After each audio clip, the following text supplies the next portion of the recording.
सबको पता है कि पिछले 30 साल से 7 लाख कश्मीरी हिंदूज एग्जाइल्ड हैं, जा नहीं सकते, अपने घर नहीं जा सकते।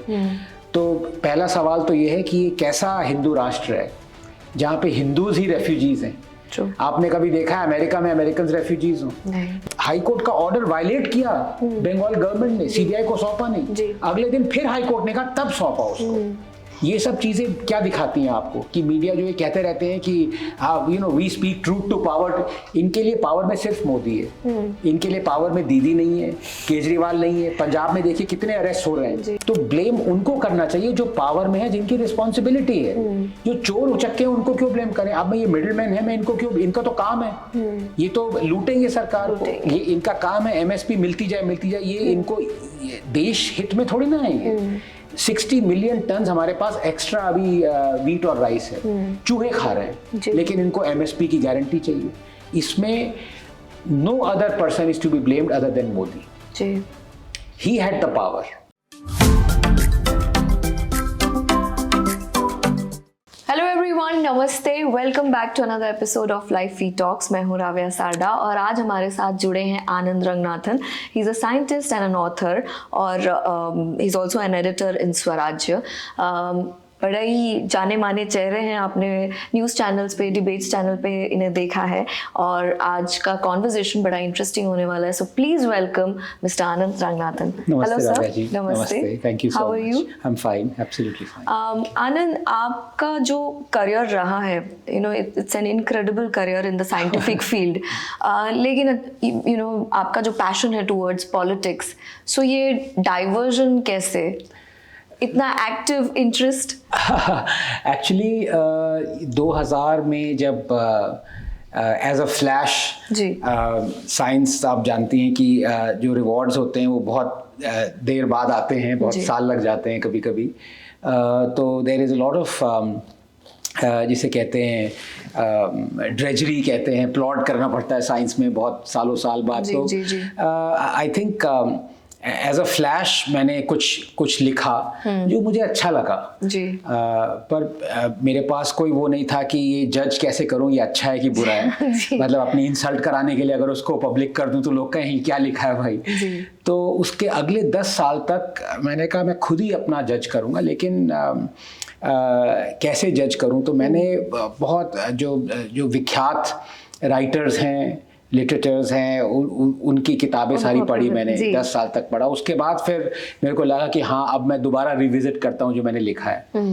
तो जब वो मैंने पढ़ा तो मैंने कहा हाँ ठीक है, इतना खराब नहीं है। तो वो सीड था मेरी पहली किताब का। उसके बाद फिर मैंने पॉलिटिकल अफेयर्स और जो नॉर्मल दुनिया में चल रहा था, 5 किताबें लिखी है जी, 5 किताबें लिखी हैं। तो ऐसे मेरी जर्नी शुरू हुई। तो एक तरह से जैसे मैं कह लीजिए, मैं अपने आप को मानना चाहूँगा jack of all trades master of none, क्योंकि आज के ज़माने में किसी भी फील्ड में, स्पेशली साइंस में, कोई अपने आप को एक्सपर्ट नहीं कह सकता। हमेशा हम, जैसे मैं कहता हूँ कि जिस दिन टीचर स्टूडेंट बनना छोड़ दे वो टीचर नहीं रहता। तो हर कोई सीख रहा है, हर डोमेन में कोई सीख रहा है, स्पेशली साइंस में। जो आज बायोलॉजी में है वो 10 साल बाद लोग कहते हैं तो चेंज हो गया, या इतनी फास्ट मूविंग फील्ड्स हैं। कोविड में आपने देखा हर 2-2 दिन बाद नई रिसर्च आ रही थी सब। तो हाँ, तो इसलिए हर फील्ड में जानकारी हो, अपने आप में सीखूं हर डोमेन में, यही मेरी इच्छा रही है। तो अब वो मेरे को अपॉर्चुनिटी और प्रिविलेज मिली है कि मैं डिबेट्स में लोग मुझे देखते हैं, तो उससे मैं खुद सीखता हूँ। तो ये टू द पॉइंट, जब डिबेट्स की बारी आती है हम देखते हैं आपको, या to the points when you are debating. एक बात बताइए, India is a multicultural and a multilingual country हम कहते हैं, पर देयर इज अ डाइवर्सिटी। जब हम रिलीजन की भी बात करते हैं, एक सेट ऑफ रिलीजन है, लेकिन बीच में जो मुस्लिम्स ने के बनाए हुए डबल स्टैंडर्ड्स को आपने क्वेश्चन मार्क किया। जो 494 which is related to 494 section, जहाँ पर bigamy is a crime, correct, हमारे लिए, लेकिन सेक्शन 2 के हिसाब से जो मुस्लिम लॉ है, अलाउड है, इट इज अलाउड। सो इसके बारे में आप क्या कहना चाहेंगे? नहीं तो देखिए, ये जो एक तरह से मैं इसको डिस्क्रिमिनेशन नहीं कहूँगा, क्योंकि बाइगमी तो वैसे भी डिसअलाउड ही होनी चाहिए, करेक्ट, लेकिन ये जो दोहरा मापदंड है, डबल स्टैंडर्ड जिसे कहते हैं, हाँ, ये मतलब ये हमारे देश के लिए अच्छा नहीं, क्योंकि ये इससे सिर्फ लोगों को गुस्सा आता है, इससे मतलब लोग सोचते हैं कि तो अपीजमेंट कर रहे हैं आप। जी जी। अब बिगमी तो चलिए एक दूर की बात है, लेकिन जो चाइल्ड मैरिज है ये मुस्लिम्स के लिए अलाउड है। मतलब इससे ज़्यादा हीनस चीज़ और कोई नहीं हो सकती कि आप छोटी बच्ची जैसे प्यूबर्टी रीच करती है, she is technically allowed according to Islamic dictate to be of a marriageable age. In fact, हमारे हाई कोर्ट ने very famously, Gujarat high court ने ये रूल किया था कि प्यूबर्टी के बाद अलाउड है, it allowed the marriage of a Muslim girl, small girl child. That is against the prohibition of child marriage act. India में बाकी सब लोग फॉलो करते हैं चाइल्ड मैरिज एक्ट, और यहाँ पे आप कह रहे हैं कि नहीं आप छोटी बच्ची को, तो ये तो एक तरह से अब मुझे ये इस चीज़ में बहुत अचंभा होता है कि जो हमारे नॉर्मली जो फेमिनिस्ट और एक्टिविस्ट हैं, जो ह्यूमन राइट्स के लिए सबसे आगे आके लड़ते हैं, यहाँ पे उनको सांप सूंघ जाता है क्या? तब कहाँ चले जाते हैं? आप कोई भी चीज़ ले लीजिए, अभी ये यूसीसी का विरोध कर रहे हैं, उसमें मतलब आप ये अलाउ करना चाहते हैं कि किसी गर्ल बच्ची की आप शादी कर दें ऐसे। और देखिए, शादी करना एक बात होती है, लेकिन जो फिजिकल डैमेज होता है उसमें साइंस आगे आती है। हर चीज़ साइंस ने इम्प्रूव करी है, लोगों की लाइफ कंफर्टेबल करी है। मैं आपको एक एग्जांपल देता हूँ, अबॉर्शन लिमिट होती थी, अब जैसे जैसे साइंस बढ़ता गया वो अबॉर्शन लिमिट भी इंक्रीज होती गई, अब आई थिंक 22 वीक्स है, लाइकवाइज साइंस आपको ये बताती है कि अगर एक जस्ट अपॉन रीचिंग प्यूबर्टी अगर एक बच्ची की आप शादी कर दें, it causes grave mental and physical damage. Why are we allowing this? And is this a country where modern, how can we call it a modern country?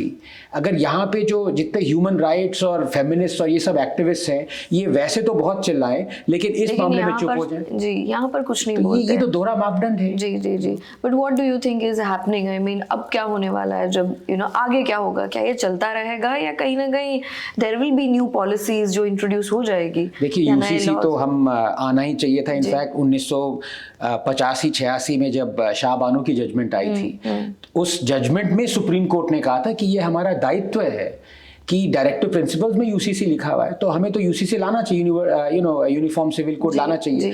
और जितने रिफॉर्म्स हुए हैं अभी भी, हिंदू कोड बिल, वो सिर्फ हिंदुओं पे थोपा गए हैं। थोपे इन द सेंस आप कह सकते हैं, क्योंकि वो सिर्फ हिंदुओं पे लागू है। मुस्लिम रिफॉर्म बिल्स नहीं आता, क्रिश्चियन रिफॉर्म बिल क्यों भाई? सिर्फ हिंदूज के ही आप उसको उसमें लगे हुए, बाकी सब।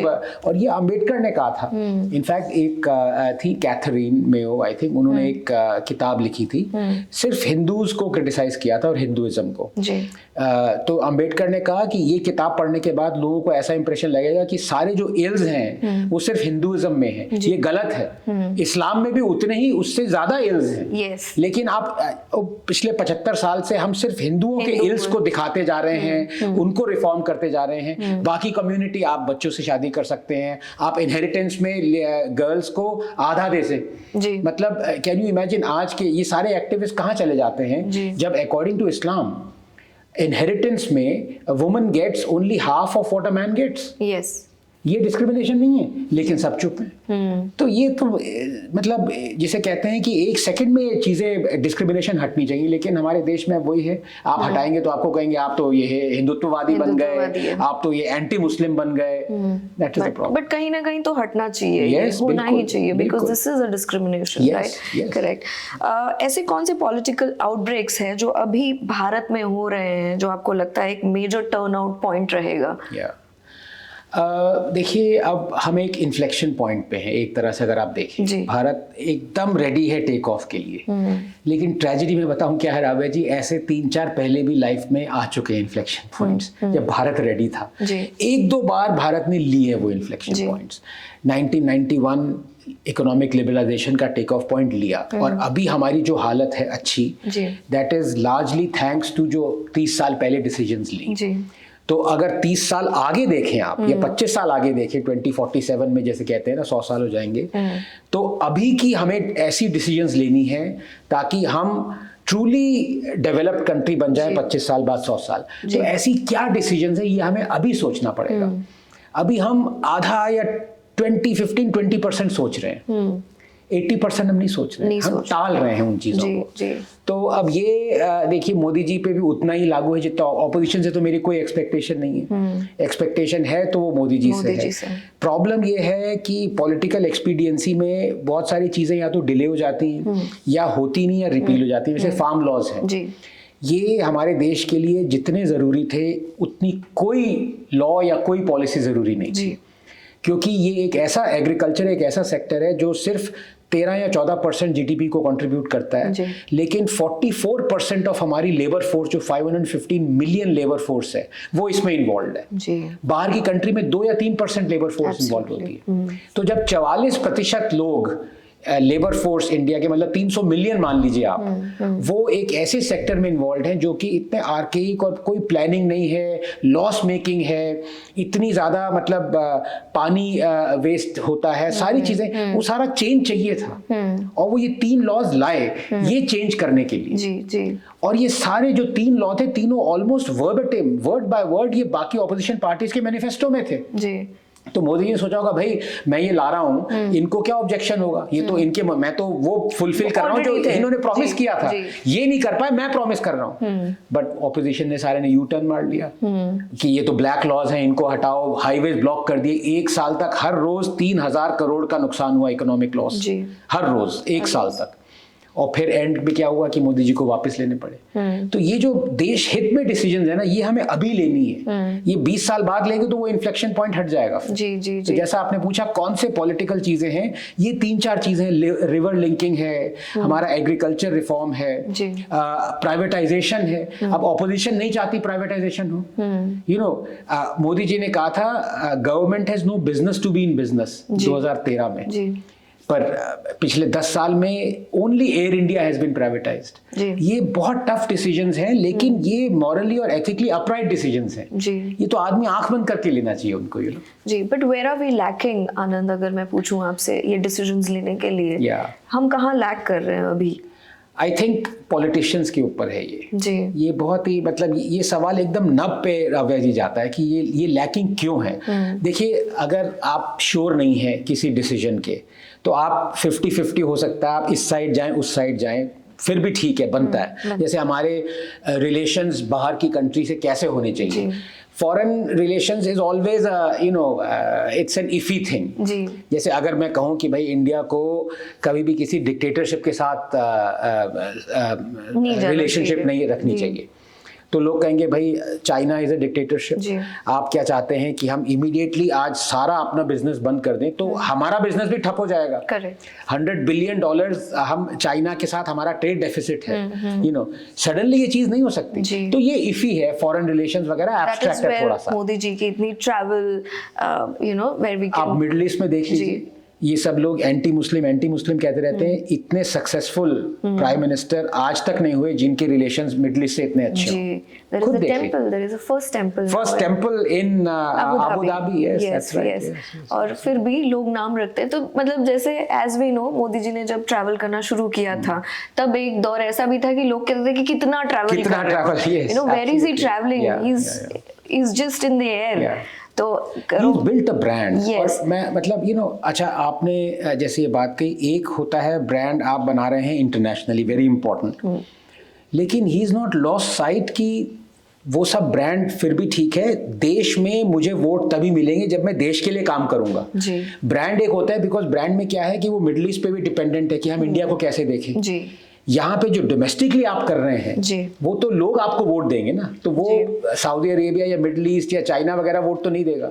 तो that is why he said, you know, ये बहुत लोग इग्नोर करते हैं इस बात को। 2008 या 2009 में उन्होंने एक टॉक दी थी जो कि पता नहीं यूट्यूब पे है कि नहीं, वो उनकी सबसे इंपॉर्टेंट टॉक मैं मानता हूँ। उन्होंने कहा था आने वाले दिनों में मैं एक नैनो क्लास बनाऊंगा।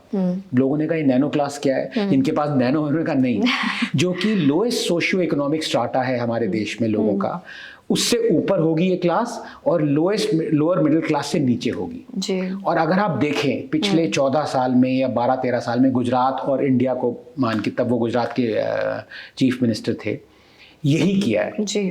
अब 200-300 मिलियन ऐसे खड़े हो गए हैं जिनके पास 120 मिलियन टॉयलेट बनाए, 110 million water tap connection, 430 million Mudra loan, 260 million Ayushman health cards, 500 million bank account, 100 million gas connection. तो फॉरेन रिलेशन की बात अलग होती है, वो कहते हैं ठीक है अच्छा है, लेकिन अगर ये सब नहीं करते, और मैं तो इंफ्रा पे अभी आया नहीं हूँ जो नितिन गडकरी कमाल कर रहे हैं, this is important because excellent work he is doing there.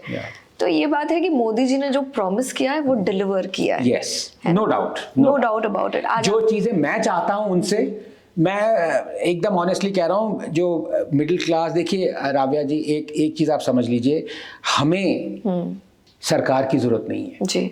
हमारे पास टॉयलेट है, गैस है, वाटर है, हेल्थ इंश्योरेंस है, इलेक्ट्रिसिटी। हमें सरकार, हम तो इनफैक्ट चाहते हैं कि सरकार हम में दखल ही ना दे।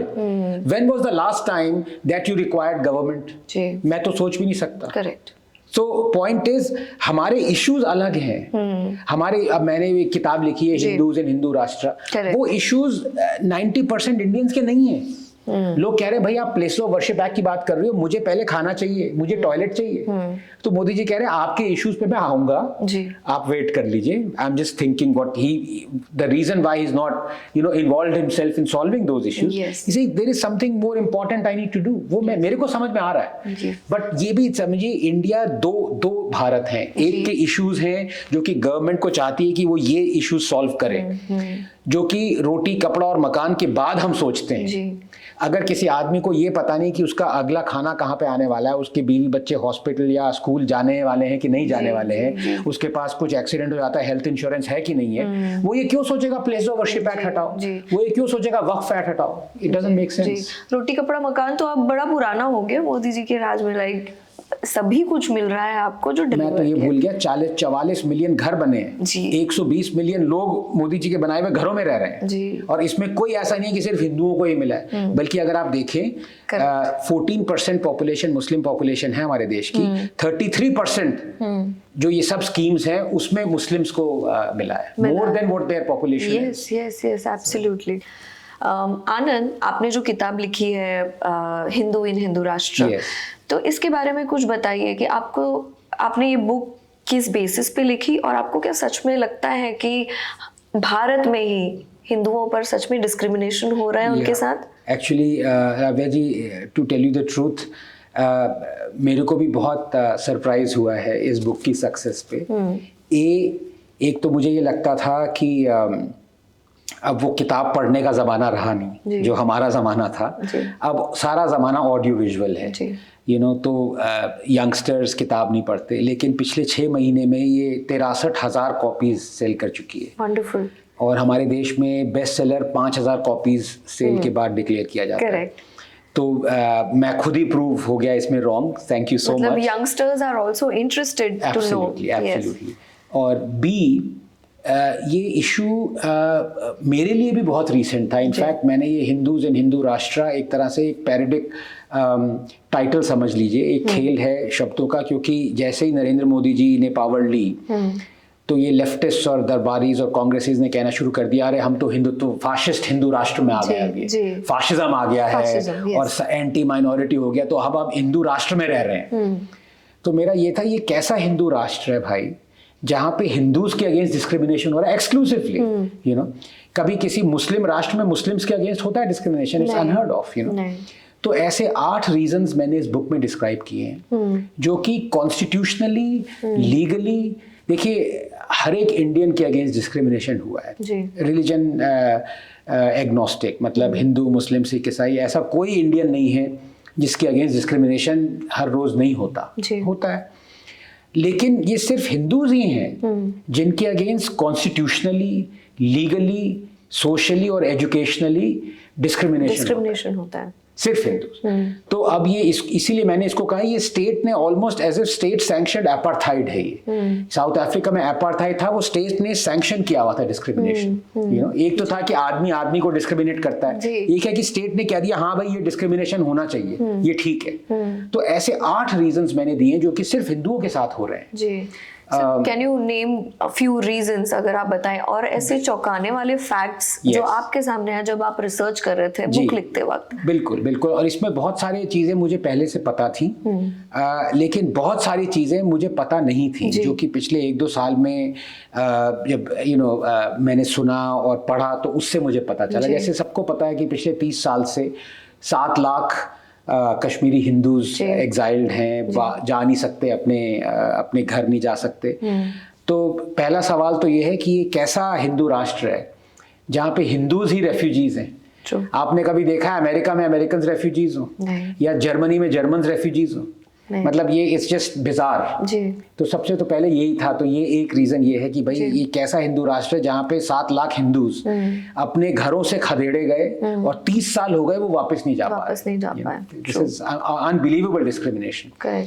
दूसरा ये था हिंदू टेम्पल्स एक्सक्लूसिवली गवर्नमेंट के कंट्रोल में। तो ये कैसा, एक तो पहले तो ये सेकुलरिज्म हो ही नहीं सकता। सेकुलरिज्म का मतलब है कि complete demarcation between state and religion, कि religion cannot be involve in the state and state cannot be involve in, वो सेकुलरिज्म का मतलब ही वो है। तो यहाँ पे अगर हम अपने आप को सेकुलर स्टेट कह रहे हैं तो हिंदू टेम्पल्स को क्यों कंट्रोल किया हुआ है? हिंदू टेम्पल्स के लैंड को क्यों कंट्रोल किया? और ऐसा कंट्रोल किया हुआ है 100,000 टेम्पल्स कंट्रोल में और इतना बिलियंस ऑफ डॉलर्स लीच कर रहे हैं जो कि हिंदूज के पास होना चाहिए ताकि वो अपनी चीजें बना पाए, स्कूल्स, हॉस्पिटल, जैसे मुस्लिम्स बनाते हैं, क्रिश्चियंस बनाते हैं, सिख्स बनाते हैं।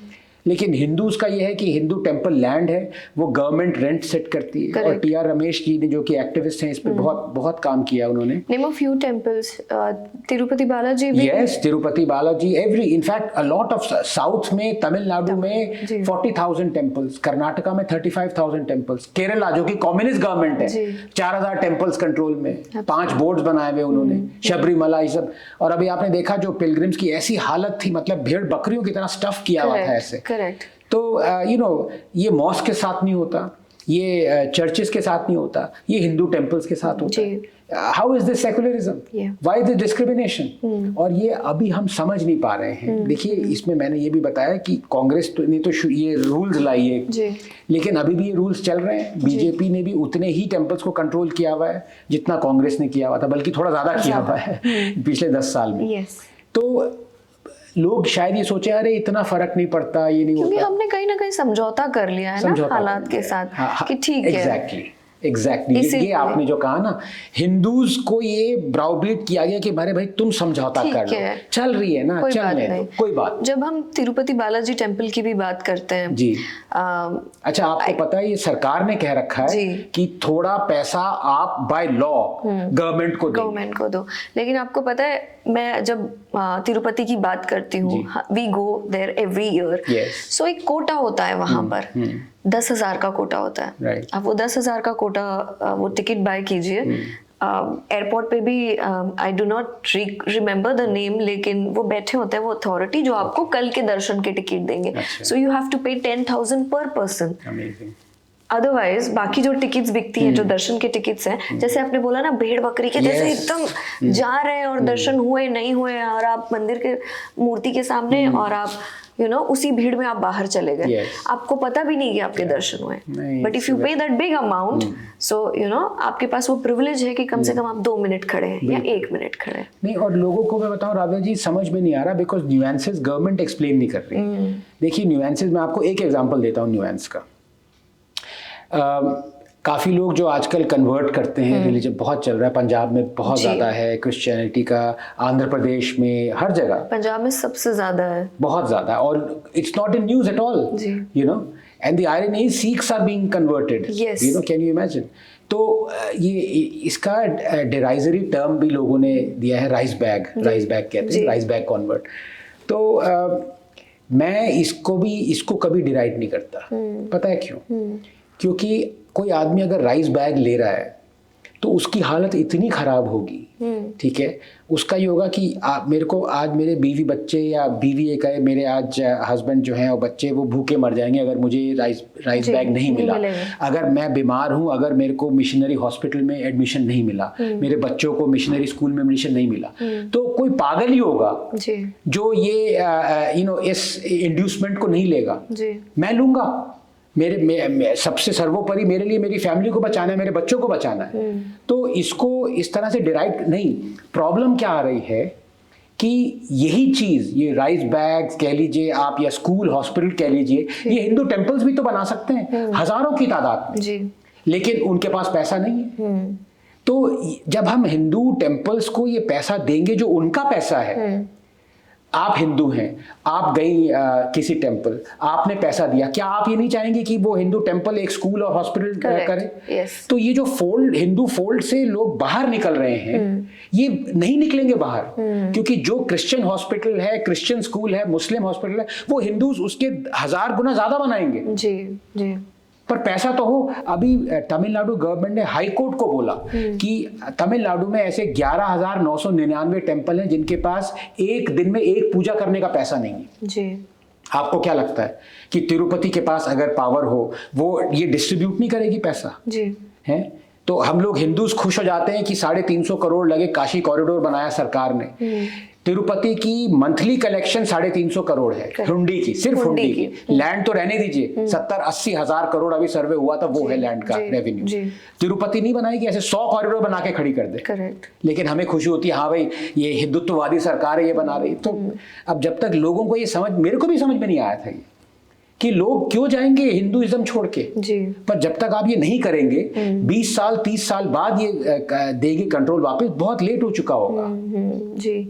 आनंद, वेस्ट बंगाल में हम देख रहे हैं कि कई घटनाएं हो रही है, रायट्स हो रहे हैं, इसके बारे में आप क्या कहना चाहेंगे? क्या बंगालीज बंगाल में सेफ नहीं है? What is happening? देखिए, ये दो तरह से मैं इसमें बोलना चाहूँगा, और ये बहुत ही सीरियस बात है। इसमें जो ये सारे शार्लेटन्स और प्रिटेंडर्स हैं ना, जो कि पिछले 10 साल से चिल्ला रहे हैं हाय डेमोक्रेसी नहीं है इस देश में और सब खत्म हो गई, फाशिज्म आ गया, मैं कहता हूँ इनको क्या हो जाता है, ये जब बंगाल की चीज़ें इग्नोर करते हैं, वहाँ पे जो संदेश खाली में भी हुआ, जो एलिज गैंग रेप्स हुए, 40 FIRs फाइल हुए हैं, गैंग रेप, टॉर्चर सालों तक चला। TMC के लीडर 55 दिन तक वो फरार था, पुलिस उसको पकड़ नहीं रही थी। ठीक है, जब हाई कोर्ट ने फटकार लगाई तब मिराक्युलसली पकड़ लिया। हाई कोर्ट ने खुद कहा 3-4 दिन पहले कि भाई इसको CBI को सौंपो, because police is hand in glove, police investigation को रोक रही है, पुलिस ने इसको बचा रही है। और क्यों ना कहे, जब ममता बनर्जी ने फ्लोर ऑफ द असेंबली पे ये उसको एक तरह से क्वेश्चन कर दिया कि भाई इस पे तो वेंडेटा चल रहा है, ये शेख शाहजहां पे है, मतलब क्रिमिनल को आपने एक तरह से वो कह दिया कि इसके अगेंस्ट कुछ नहीं होना चाहिए। वो हाई कोर्ट का ऑर्डर वायलेट किया बंगाल गवर्नमेंट ने, CBI को सौंपा नहीं, अगले दिन फिर हाई कोर्ट ने कहा, तब सौंपा उसको। ये सब चीजें क्या दिखाती हैं आपको कि मीडिया जो ये कहते रहते हैं कि we speak truth to power, इनके लिए पावर में सिर्फ मोदी है, इनके लिए पावर में दीदी नहीं है, केजरीवाल नहीं है। पंजाब में देखिए कितने अरेस्ट हो रहे हैं, वो शीश महल केजरीवाल का जो एक्सपोज किया था, उस जर्नलिस्ट को अरेस्ट कर दिया था, और वो तो हाई प्रोफाइल जर्नलिस्ट है, तो नाविका गई वहां पे बचा लिया उनको। ऐसे हजार, तेजिंदर बग्गा का एग्जाम्पल आप लो, वो तो अगर हरियाणा पुलिस नहीं रोकती, वो तो पंजाब में उनके अभी टॉर्चर हो रहा होता। तो पर इनको वो नहीं दिखता, केजरीवाल पावर में नहीं है, दीदी पिनराई विजयन पावर में नहीं है, स्टालिन पावर में नहीं है। जी। आप ये देखिए जो क्या क्या स्टेटमेंट्स आ रही है वहां से, सनातन धर्म को इरेडिकेट कर, वो हेट स्पीच नहीं है। तो जब आदमी के पास इतना सिलेक्टिव एम्युनिशन हो जिससे ये बार बार मोदी को टारगेट कर रहे हैं, तो लोगों को दिख नहीं रहा कि लोग पागल थोड़ी ना है, उनको बंगाल दिख रहा है। पोस्ट पोल वायलेंस जो हुआ था 2021 में, उससे पहले पंचायत इलेक्शन में 20,000 सीट्स वेंट अनकंटेस्टेड। आज तक कम्युनिस्ट ने भी इतना वायलेंस नहीं किया। कम्युनिस्ट जो कि मतलब वायलेंस के वो है, धरोहर है। तो people can see this, yes. but being a woman, yes, how can Mamta Banerjee tolerate this? जहाँ पर औरतों के साथ इतना वायलेंस हो रहा है वहाँ पर। crazy. मतलब बाहर जो BJP रूल स्टेट्स में हो रहा है वायलेंस औरतों के साथ, जहाँ भी वो उनको हाईलाइट करेंगे देंगे, लेकिन जो अपने स्टेट में हो रहा है वो नहीं। तो हाथरस के जब इंसिडेंट हुआ था, सब पॉलिटिशियंस लाइन लगा के वहां पहुंच गए थे। जी। मणिपुर में जो हुआ, जो कि एक्चुअली सरकार का लेना देना नहीं है इसमें, ये हाई कोर्ट ने ऑर्डर किया था, उससे ये सिचुएशन एक्सेसरबेट हुई। और अभी आप देखिए, हाई कोर्ट ने जो कहा था मणिपुर पे, खुद हाई कोर्ट ने कहा है कि ये रिडैक्ट कर लो। हाई कोर्ट ने अपने ऑर्डर में से वो स्टेटमेंट रिडैक्ट कर ली। 1 साल तक कितने लोग मरे, कितना वो हुआ, उसका कोई कॉन्सिक्वेंस है उसका इस देश में? कोई कॉन्सिक्वेंस नहीं है, लेकिन सब मोदी को कोस रहे हैं। हाई कोर्ट को किसी ने फटकार नहीं लगाई। तो दिस हिपोक्रेसी, लोगों को अवेयरनेस तो आए पहले, बट लोगों का अवेयरनेस नहीं है कि बंगाल में हो क्या रहा है। करके बैठे हैं सब, yes, पता है, लेकिन they don't want to raise their voice कि ठीक है हमारे घर में नहीं हो रहा। वो एक मेंटालिटी है ना कि हमारे साथ नहीं हो रहा, किसी और के साथ हो रहा है। दैट इज वेयर समझौता बिल्कुल जो हो जाता है। फार्मर्स प्रोटेस्ट की जब हम बात करते हैं, इतना इंटेंस उसको खींचा क्यों गया है? Why it was not solved where it started? देखिए, इसमें मैं एक रेजर अप्लाई करता हूँ, which I call Anderson razor. जैसे बहुत होते हैं, ओकैम्स रेजर होता है, एक तरह से फिलोसॉफिकल टर्म्स हैं ये, कि जो मोस्ट प्लॉजिबल एक्सप्लेनेशन होती है वो सिंपलेस्ट एक्सप्लेनेशन होती है, ओकैम्स रेजर उसको कहते हैं। तो ऐसे मैंने एक एंडरसन रेजर बनाया है। वॉरेन एंडरसन था, आप जानते हैं, भोपाल ट्रेजेडी का, यूनियन कार्बाइड का वो था। तो वो जब भागा था टारमैक से, वो अमेरिका भगाया उसको। मैं एंडरसन को ब्लेम नहीं करता, वो तो चोर है, उसका काम है भागना। मैं उन लोगों को ब्लेम करता हूं जिन्होंने उसको भगाया, जो कि एम्बेसडर कार में उसको टारमैक तक लेके आया, चार्टर्ड प्लेन में घुसाया और वो अमेरिका चला गया। 30 साल तक वापस नहीं आया, कभी आया ही नहीं वापस, ही इज डेड नाउ। तो अर्जुन सिंह और राजीव गांधी, तो ब्लेम उनको करना चाहिए जो पावर में है, जिनकी रिस्पॉन्सिबिलिटी है। जो चोर उचक्के हैं उनको क्यों ब्लेम करें? अब मैं ये मिडिलमैन है, मैं इनको क्यों, इनका तो काम है, ये तो लूटेंगे सरकार को, ये इनका काम है, एमएसपी मिलती जाए, ये इनको देश हित में थोड़ी ना है। 60 मिलियन टन हमारे पास एक्स्ट्रा अभी वीट और राइस है, चूहे खा रहे हैं, लेकिन इनको एमएसपी की गारंटी चाहिए। बहुत सारी चीजें, टेक्निकलिटीज में मैं नहीं जाना चाहता, because that completely kills the argument. आपने कुछ और सवाल पूछा, वो सवाल का आंसर सिर्फ ये है कि इसमें no other person is to be blamed other than Modi. He had the power, but वो तभी सॉल्व हो सकता था उस समय। Yes, absolutely, put your foot down. और ये इसमें actually I take my words back, Modi से भी ऊपर एक आदमी को मैं ब्लेम करता हूं, जिनको मैंने पब्लिकली कहा था इनको जेल में जाना चाहिए, चीफ जस्टिस ऑफ इंडिया थे वो उस टाइम के। उन्होंने ऐसा सवाल पूछा जिससे मेरी रूह कांप गई। उन्होंने कहा कि हमें सिर्फ जो फार्म लॉज के अगेंस्ट हैं, प्रोटेस्टर्स हैं, वो दिख रहे हैं, वो लोग नहीं दिख रहे जो कि फार्म लॉज के फॉर हैं, मतलब they are for the farm laws, वो लोग कहाँ हैं? मतलब ऐसा बेतुका सवाल कोई पूछ सकता है इस डेमोक्रेसी में? मतलब 300 मिलियन फार्मर, सुप्रीम कोर्ट क्या चाहता था कि वो अपना तमिलनाडु में खेती कर रहे हैं, केरला में खेती कर रहे हैं, तेलंगाना में, ओडिशा में, वो सब छोड़ छाड़ के सुप्रीम कोर्ट के बाहर तिलक मार्ग पे आके कहें कि हाँ we are for the farm laws. ऐसे देश चलता है क्या? और बाद में क्या हुआ Ravya ji? 82% of the farmers and farm lobby said we are for the farm laws. तो ये जो झुकी सरकार, ये सिर्फ 2-3 मिलियन मिडिलमैन, अरहतियों की वजह से झुकी है। This is the tragedy. Otherwise नहीं हो पाता। करेक्ट। रूलिंग पार्टी किस तरह से ये जो अग्रेसिव प्रोटेस्ट होते हैं या वायलेंस हो रहा है, उसको मैनेज करने के लिए स्ट्रैटेजिक प्लानिंग कैसे करते हैं ये जो गवर्नमेंट है? जी, फर्स्ट ऑफ ऑल मुझे तो नहीं लगता कि प्लानिंग होती है, because they just let things go. They let things as they are. आपने शाहीन बाग में देखा ये, मतलब totally illegal protest, main road जिससे मिलियंस कम्यूट कर रहे थे दिल्ली की, उसको ब्लॉक किया हुआ था महीनों तक, और सरकार कुछ नहीं कर रही थी। सुप्रीम कोर्ट ने कहा कि इलीगल ब्लॉकेड है, आप कैसे कर सकते हैं? See, I am for right of protest, but right of protest does not mean right to prevent. लोगों को रोक रहे हैं, दिक्कतें ला रहे हैं, हाईवे रोक दिया आपने, ये तो इलीगल है। सरकार कैसे अलाउ कर रही है? बट कर रही है। और 1 साल तक 5 हाईवेज ब्लॉक थे, 1 साल तक, जो हमारे देश में रेट्रोस्पेक्टिव चीजें, बड़ी टैक्स हुआ था। अभी सुप्रीम कोर्ट ने इलेक्टोरल बॉन्ड्स एनोनिमस पे उस पे कहा रेट्रोस्पेक्टिवली नाम बताओ।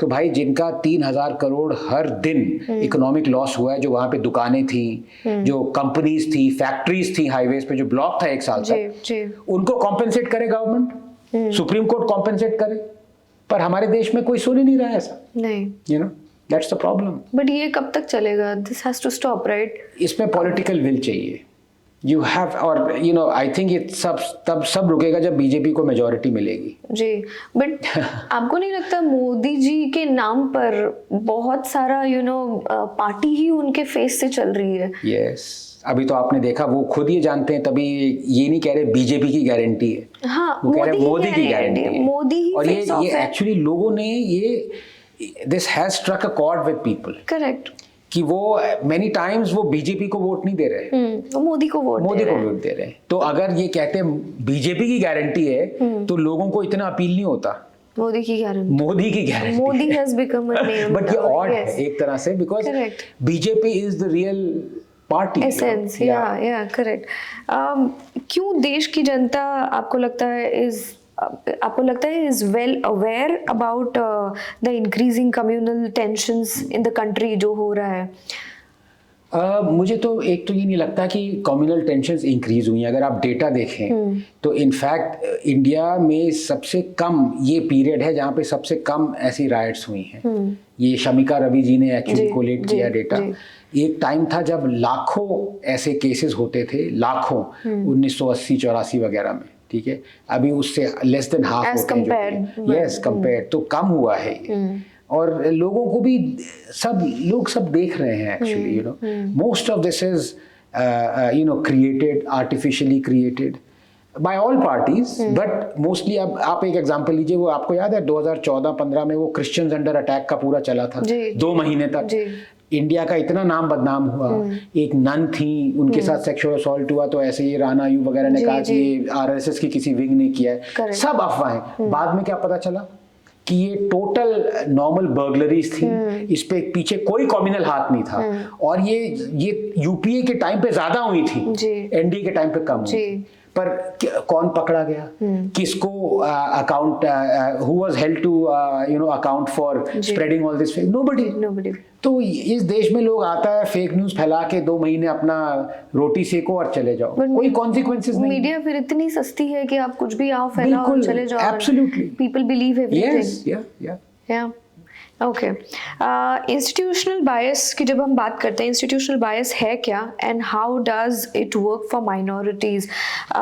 किसी रीसेंट एग्जांपल के बारे में आप बता सकते हैं दैट यू केम अक्रॉस? देखिए, मैंने तो अपनी किताब में लिखा इंस्टीट्यूशनल बायस तो है। Shah Bano judgement was the biggest institutional bias. आप जैसे मतलब एक तरह से आइकॉनिक था। सुप्रीम कोर्ट ने कहा कि वो जो बेचारी वृद्ध महिला हैं, poor widow, she must be given कितना 200 रुपीज या जो भी था as an alimony, you know. वो मुस्लिम्स ने कहा कि नहीं, this is against our religion, our Islam. तो उस टाइम की सरकार ने सुप्रीम कोर्ट की डिसीजन ओवरटर्न कर दी। इससे बड़ी अपीजमेंट और इंस्टीट्यूशनल बायस क्या हो सकती है? पर वो अभी भी चल रहा है। अभी भी अगर इस सरकार के अंदर भी वक्फ बोर्ड अगर चाहे दुकानें सेट करना, दुकानें सेटअप करना मस्जिदों पे, ये वाली सरकार, मोदी सरकार, इंटरेस्ट फ्री लोन दे रही है उनको। क्यों भाई? ऐसा हिंदुओं के लिए हो रहा है? नहीं। क्रिश्चियंस के लिए हो रहा है? नहीं हो रहा। लेकिन तो दिस इज, इट कंटिन्यूज। वो क्योंकि आपने कहा ना, आपने एक वर्ड यूज किया था, we have been conditioned like this.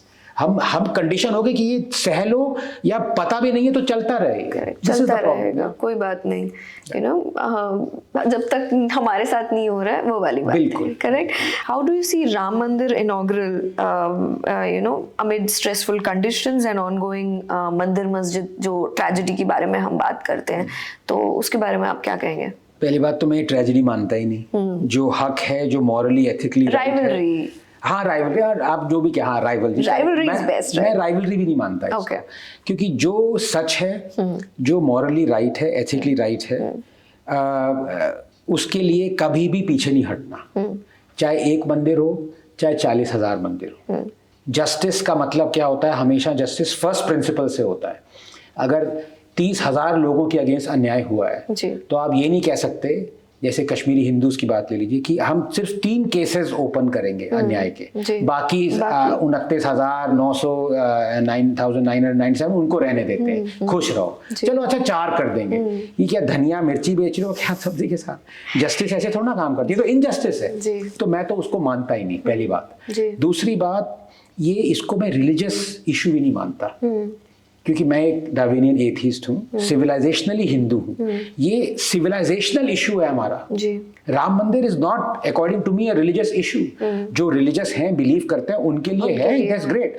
लेकिन मेरे लिए ये हमारे जो एंसेस्टर्स के साथ हिस्टोरिकल इनजस्टिस हुआ, उसको करेक्ट करना था, और ये सबसे जरूरी था हमारे देश के लिए। और मुझे कब पता चला, जब मैं अयोध्या में था उस दिन, और मैंने देखा 15-16 साल के लड़के सड़क पे नाच रहे हैं।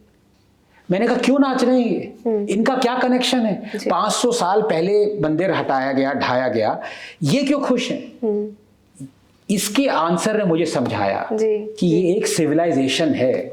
ये सिर्फ खाना अच्छा मिले, कार मिले, बंगला हो, गाड़ी हो, वो नहीं है ये देश। देश के लिए ये सबसे जरूरी है मेमोरी, और अपने एंसेस्टर्स के साथ जो अन्याय हुआ उसको हटाओ। जी, इट गिव एवरीवन कॉन्फिडेंस। वो जो मूवमेंट था ना, सभी को कॉन्फिडेंस, हम भारत वासियों को, जब हम कहते हैं कि भक्तिमय डोर में सब बंद गए, बिल्कुल, और कॉन्फिडेंस नेक्स्ट लेवल चला गया। और मैं, जैसे आप देखिए, एक इमाम हैं जी, मैं उनसे 2 दिन पहले मिलने वाला था, वो भी गए कॉन्सेक्रेशन सेरेमनी में जी। It is a civilisational issue. वो गए, वो बड़े खुश थे। उनके अगेंस्ट फतवा हो गया, अगर आप देखा होगा, 15-20 दिन पहले, और उनको सिक्योरिटी देनी पड़ रही है अब सरकार को। अच्छा। मुस्लिम्स ने फतवा किया, देवबंद या किसी और उसने, कि क्यों गए जी। तो भाई अब सिविलाइजेशन क्या है? अब अगर अपने आप को सडनली कहना शुरू कर दें कि हमारी तो ये सिविलाइजेशन है ही नहीं, आप कह सकते हैं फ्री कंट्री, आप कहिए, लेकिन लोग देख रहे हैं फिर आपको। जी जी। बट ऐसे कई सारे मुस्लिम्स भी हैं जो मैंने पढ़ा है, कुछ articles also. I got an opportunity to do a podcast with the treasurer of Ram मंदिर, स्वामी गोविंद देव गिरी महाराज जी। तो उन्होंने बताया कि एक कम्युनिटी ऑफ मुस्लिम्स, उन्होंने भी डोनेट किया है राम मंदिर के लिए। तो एक जो कहते हैं ना, हम एक सेट ये भी है, ग्रुप ऑफ पीपल जो फतवा ये कर रहे हैं, और एक सेट ऑफ पीपल ये भी है जो पैसा भी इकट्ठा करके Ram Mandir, they very happy. Yes, and why should one be? जैसे मैंने कहा ना, ये रिलीजन इशू है ही नहीं। अगर ये रिलीजियस इशू आप बनाएंगे तो फिर मुस्लिम्स कहेंगे, या कह सकते हैं भाई हम तो किसी और रिलीजन को बिलोंग करते हैं, तो हम इसमें क्यों? ये सिविलाइजेशन है, उनके भी तो एंसेस्टर्स हिंदू थे जी, सो करेक्ट।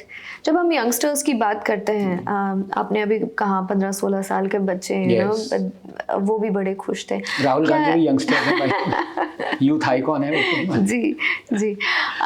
तो क्या हमारे देश के यंगस्टर्स अपने राइट्स को जानते हैं, समझते हैं, और जियोपॉलिटिकल चेंजेस के बारे में भी आपको लगता है कि उन्हें पता है आज की क्या हो रहा है देश में? बहुत ज्यादा पता है। आई मीन, हम उनकी उम्र के थे, हमें तो कुछ पता ही नहीं था जी। 1-2 चीजें हम करना चाहते थे, जो कि मैं बता नहीं सकता, फैमिली देख रही है आपकी, चैनल देख रहे हैं, पर उसके अलावा हमें कोई नॉलेज ही नहीं थी जी। क्योंकि सिर्फ तब था, रेडियो था, टेलीविजन तो आ गया था, बट वो भी दूरदर्शन का था। हाँ। तो गवर्नमेंट प्रोपेगेंडा जो कांग्रेस सरकार कर रही है वही पता चलता था।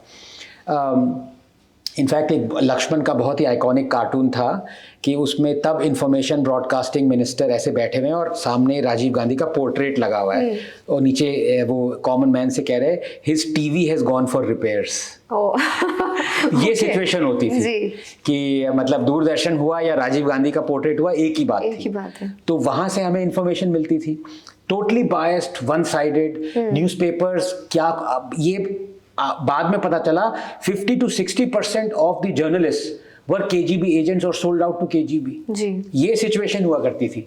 और अब देखिए, इंटरनेट है, यूट्यूब है, ट्विटर है, सोशल मीडिया है, people are so aware, it's amazing of what is happening, about the great rights hope for this country because of that. Yes.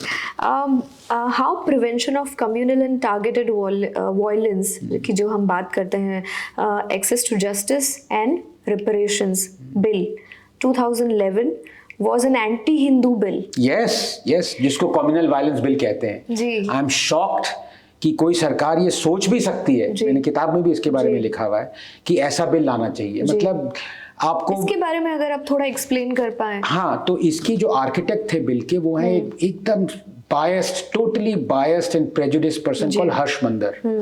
बाहर की उनकी डिमीनर पे मत जाइएगा, अंदर से इज आई डोंट नो क्या, something is seriously amiss. Yes, all I would say very politely. उन्होंने इसको रैशनलाइज कर दिया. जब उनसे पूछा भाई किसी भी कम्युनल राइट्स में नॉर्मली क्या होगा, जो बंदा गिल्टी है कम्युनल राइट्स का उसको पकड़ेंगे आप. इन्होंने लिखा कि सिर्फ मेजॉरिटी पकड़ी जाएगी भले ही वो गिल्टी भी ना हो. ओके. और इनसे पूछा ये क्यों किया. हाँ. ये कैसे इतना बायस कैसे आ सकता है. इन्होंने कहा ट्रेडिशनली अगर आप देखें तो Muslims have been discriminated against, तो ये उसको रिड्रेस कर रहा है. मतलब आप देख सकते हैं किस हद तक कोई आदमी जा सकता है सरकार. और ये आने वाला था बिल, वो thankfully I think the late Arun Jaitley ji और बीजेपी ने प्रोटेस्ट किया. Even sexual offences during a communal riots, उसमें भी ये था. आई थिंक जेटली जी ने कहा था कि इसमें तो सिर्फ आप हिंदूज को ब्लेम कर रहे हैं. अब मान लीजिए कश्मीर है, वैली है, 99% मुस्लिम है, तो मेजॉरिटी वहां पे क्या हुई, मुस्लिम मेजॉरिटी हुई. Correct. लेकिन according to communal violence bill अगर वहां पे राइट होती तो हिंदू को पकड़ते, because non majority is Hindu majority. ऐसे 10 स्टेट्स और यूनियन टेरिटरीज जहां पे Hindus are no longer majority है ही नहीं. नागालैंड ले लीजिए, बहुत सारे केसेस यूनियन टेरिटरीज ले लीजिए. लेकिन इस अकॉर्डिंग टू दिस बिल किसी ने भी कम्युनल वायलेंस किया हो, पकड़ा सिर्फ हिंदू जाएगा. जी. क्या चल रहा है इस देश में. करेक्ट. और देखिए कि हमारा देश, हम ये एक ही हिंदू राष्ट्र है. ये इसको हिंदू राष्ट्र कह रहे हैं लोग जी. मतलब, और आप यकीन मानिए ये नॉलेज मुझे भी नहीं थी. लोगों को तब ट्विटर आया था 2011 की बात कर रही है, 2007 में आया था. सोशल मीडिया इतना था नहीं, तो ये पास हो जाता, एक्चुअली ये पास हो जाता जी. और एक बार जो चीज पास हो जाती है ना, उसको फिर वापस रिटर्न करने में कांग्रेस बहुत जल्दी रिवर्ट करती है. कर्नाटका में बहुत सारी ऐसी पॉलिसी जो बीजेपी की थी, कांग्रेस खटाक से एकदम वो कर दिया. बीजेपी बहुत टाइम लेती है अपना. बहुत सारे ऐसे, या तो उनको एक कॉम्प्लेक्स है, डरते हैं कि लोग क्या कहेंगे, फॉरेन प्रेस क्या कहेगी. आप प्लेसेस ऑफ वर्शिप एक्ट की बात कर लीजिए, जो कि मेरी किताब में एक पूरा चैप्टर है. आप पूछ रही थी ना ऐसा आपको क्या खटका. आप रावे जी बताइए, डेमोक्रेसी का कॉर्नरस्टोन क्या है कि कोई भी आदमी डेमोक्रेसी में कोर्ट्स के दरवाजे खटखटा सकता है अगर उसको जस्टिस चाहिए. ये सिंपल सी चीज है. To seek justice, to be allowed to seek justice is the hallmark of democracy. आप मानेंगी बात. करेक्ट. मतलब उसके अलावा डेमोक्रेसी में है क्या, अगर आप किसी को जस्टिस सीक करने के लिए रोकते. लेकिन यहाँ पे 1 बिलियन हिंदूज को कॉन्स्टिट्यूशनली जस्टिस सीक करने के लिए रोका हुआ है. जी. मतलब काशी मथुरा या कोई भी अगर हिंदू चाहे कि भाई ये तो मेरी डिमोलिश्ड हिंदू है, दिख रहा है टेंपल डिमोलिश्ड है, ये मुझे चाहिए वापस, आप कोर्ट भी नहीं जा सकते. ट्रू. ये डेमोक्रेसी में हो रहा है. तो ये मतलब हिंदूज के साथ ये किया जा रहा है. जी. It's an eye opening conversation I must say, जो हमारे हम आपके साथ कर रहे हैं. हम फिर से मैं ये यंगस्टर्स की बात करूंगी, जहां हम जॉब अपॉर्चुनिटीज की बात करते हैं. टेक्नोलॉजी एडवांस हो रही है, तो एआई सेक्टर में, आर्टिफिशियल इंटेलिजेंस में आपको क्या लगता है कि और कौन सी जॉब अपॉर्चुनिटीज अब आगे लोगों के लिए निकल कर आएगी. इसको अभी बहुत ही नेसेंट फील्ड है, और एटलीस्ट साइंटिफिक फ्रंट पे बायोलॉजी में कैसे इन्वॉल्व होगी एआई वगैरह, उसके बारे में मैं थोड़ा जानता हूँ, बट अभी उसके बारे में भी इतना नहीं जानता. ड्रग डिस्कवरी में बहुत बड़ा रोल होने वाला है इसका. इसमें और भी जैसे स्मॉल मॉलिक्यूल डिस्कवरीज हैं. एआई मतलब खैर मैं उसमें जाना नहीं चाहता अभी, but definitely it's going to change the whole landscape, भविष्य, the future of whole landscape. लेकिन अब वही है, 1.4 बिलियन लोग हैं हम लोग राबिया जी, आगे जाके 1.67 मिलेंगे जी. एक तरह से हमें जॉबलेस ग्रोथ नहीं चाहिए. आईटी पे ये हमेशा वो लगा हुआ है स्टैंप कि यार जॉबलेस ग्रोथ है, प्रॉस्पेरिटी बहुत है. एप्पल है, ठीक है, एप्पल बहुत प्रॉस्परस कंपनी है, लेकिन कितने लोगों को एम्प्लॉय करती है. ठीक है, रिलायंस को ले लीजिए, इतनी प्रॉस्परस नहीं है लेकिन लाखों लोग लगे हुए हैं. तो अब अगर आपने जॉबलेस ग्रोथ कर दी, ऐसे सेक्टर एनकरेज किए कि वहां पे आपको गवर्नमेंट को टैक्स बहुत मिल रहा है क्योंकि बहुत प्रॉस्पेरिटी है, लेकिन 1-2 हजार लोग एम्प्लॉय कर रही है वो, है ना. दूसरी तरफ आपके पास ऐसा सेक्टर है, एग्रीकल्चर सेक्टर, जो कि सिर्फ 13-14% जीडीपी को दे रहा है, लेकिन 300 मिलियन लोग लगे हुए हैं. There has to be a middle ground, वरना अनएम्प्लॉयमेंट सिर्फ बढ़ेगी। जितना आप एआई पे जाएंगे, रोबोटिक्स पे जाएंगे, मैं कह रहा हूँ जाना चाहिए। ये 80s की बात नहीं है। जैसे याद है लोगों ने प्रोटेस्ट किया था कि कंप्यूटर्स क्यों ला रहे हो आप, यू नो, ये तो हमारे जॉब्स ले लेंगे। ऐसी बात, I am for this, but you know people, humans also have to be made productive, be given jobs, you know, मतलब ऐसा देश नहीं चाहिए मुझे जहाँ पे 500 मिलियन ह्यूमंस जो है वो घर पे बैठे हैं और रोबोट्स बाहर काम कर रहे हैं। What's the point? करेक्ट। लेकिन हम टेक्नोलॉजी में जब हम बात कर रहे हैं, साइंस, रिसर्च, डेवलपमेंट जो इंडिया में हो रहा है, क्या इनफ स्पेस मिल रहा है फंड्स, फैसिलिटीज डेवलपमेंट के लिए? आप 3000 स्टार्टअप्स थे 2013 में, या सॉरी 350, आज 1,18,000 स्टार्टअप्स हैं। इट्स जस्ट, मतलब फील्ड ऐसी अनबिलीवेबल। यूनिकॉर्न देखिए, एक या दो थे, अभी कितने हैं? 100, 150 या पता नहीं कितने। India is the unicorn success story. तो people are being encouraged. At the same time जितना जितना आप लोगों के दिमाग खोलेंगी, इंफॉर्मेशन आएगी, वो ये सोचेंगे कि यार मैं ये नहीं चाहता, सरकार ये सब कर रही है मेरे लिए तो ठीक है, लेकिन पैसा वेस्ट नहीं होना चाहिए, यू नो। तो अब ये प्राइवेटाइजेशन क्यों नहीं हो रहा? ऐसे पब्लिक सेक्टर यूनिट्स जैसे PSUs ऐसे 400 हैं जो कि नॉन फंक्शनल हैं, लेकिन वो हजारों करोड़ सरकार दे रही है उनको, ये हमारा ही पैसा है। तो जैसे जैसे प्रॉस्पेरिटी बढ़ेगी, people will make the government more accountable. इसके लिए हमें गवर्नमेंट को तैयार होना पड़ेगा। But is the government ready to take the step? No, not right now. और कितने साल? ये गवर्नमेंट पे डिपेंड करता है, लेकिन आई थिंक 5-6 साल और मिनिमम। ओके। हम मॉडर्न एक्टिविज्म की बात करते हैं और फेमिनिस्ट कल्चर जो आप ये देखते हैं, करंट स्टेटस उसमें है, क्या मेजर लूप होल्स देखते हैं आप? आई थिंक फ्रैंकनेस, बोल्डनेस, जो सच है उसके लिए आप खड़े नहीं हो रहे, इसका मतलब आपका एजेंडा है। मैं 2 एग्जाम्पल हमने खुद ही लिए थे। संदेश खाली इज अनदर एग्जाम्पल। सारी फेमिनिस्ट एकदम चुप है। मणिपुर पे बहुत चिल्ला रहे थे, चिल्लाना चाहिए था, चिल्लाना मतलब आउटरीच करना चाहिए था, लेकिन वही लोग संदेश खाली पे चुप है। इनफैक्ट चुप ही नहीं है, वो सपोर्ट कर रहे हैं एक तरह से। अभी ये जो जर्नलिस्ट, एक्स जर्नलिस्ट बन के वो अब TMC की राज्यसभा मेंबर बनी है, दिन रात वो चिल्ला रही हैं कि जो संदेश खाली में हो रहा है, वाटर बाउंड्री पे उतर आई हैं, ये सब तो ये तो दिखावा एकदम दिख जाता है। Just yesterday we saw a video of hers जहाँ वो right मोदी जी के लिए कुछ कह रही है। Correct, absolutely. तो ये दुनिया को दिख रहा है कि आप पॉलिटिशियन है। देखिए, मैं पॉलिटिशियंस ये करें, मुझे कोई प्रॉब्लम नहीं है, क्योंकि politician by nature is a hypocrite and is selective. आज तक मुझे कोई ऐसा आदमी नहीं मिला पॉलिटिशियन जो उसने अपनी गलतियां दिखा दी। नहीं करते ऐसा लोग, अपनी पार्टी की गलतियां करा दी हो। मुझे हमेशा वही पॉलिटिशियन मिला जो कि कहता है कि मेरी पार्टी सबसे साफ है, लीस्ट करप्ट है, सब है। लेकिन you don't expect that from activist ना जी। वो तो आप एक्सपेक्ट करते हैं सच बोले, मीडिया से आप एक्सपेक्ट करते हैं सच बोले। अगर वो ऐसा बिहेवियर करेंगे, जर्नलिज्म ही डेमोक्रेसी का एक correct, it's a public good, yes, it's a pillar. लेकिन जब यहाँ पर ही ऐसी बातें फैलाई जा रही है, so you know what should we expect from the other people? What is the debate happening around secularism जो आपने बात छेड़ी थी? ओरिजिनल प्रेम्बल में जो लिखा गया है, कंसिडरिंग जस्टिस KM जोसेफ का जो स्टेटमेंट था, if any government removes secularism from the preamble it will sound the death knell of democracy. हाँ, अब ये देखिए, मतलब मैं कहना नहीं चाहता, इन पे एक ऑलरेडी कंटेम्प्ट ऑफ कोर्ट आ गया था मेरे पे, पर ये रिटायर्ड है तो इसलिए मैं कह सकता हूँ कि ये कैसी बात कही है, इलॉजिकल बात कही है। क्योंकि जो वर्ड सेकुलरिज्म आया वो 1976 में आया, तो उससे पहले क्या हम डेमोक्रेसी नहीं थे क्या? मतलब ये कैसी आर्केन बात, और ये चीफ मतलब जस्टिस ऑफ सुप्रीम कोर्ट ने ऐसी बात कही है, मुझे तो एम्बैरेसमेंट है ये एक तरह से। और दूसरा, मैंने आपको जैसे बताया, हम सेकुलर हैं ही नहीं जी।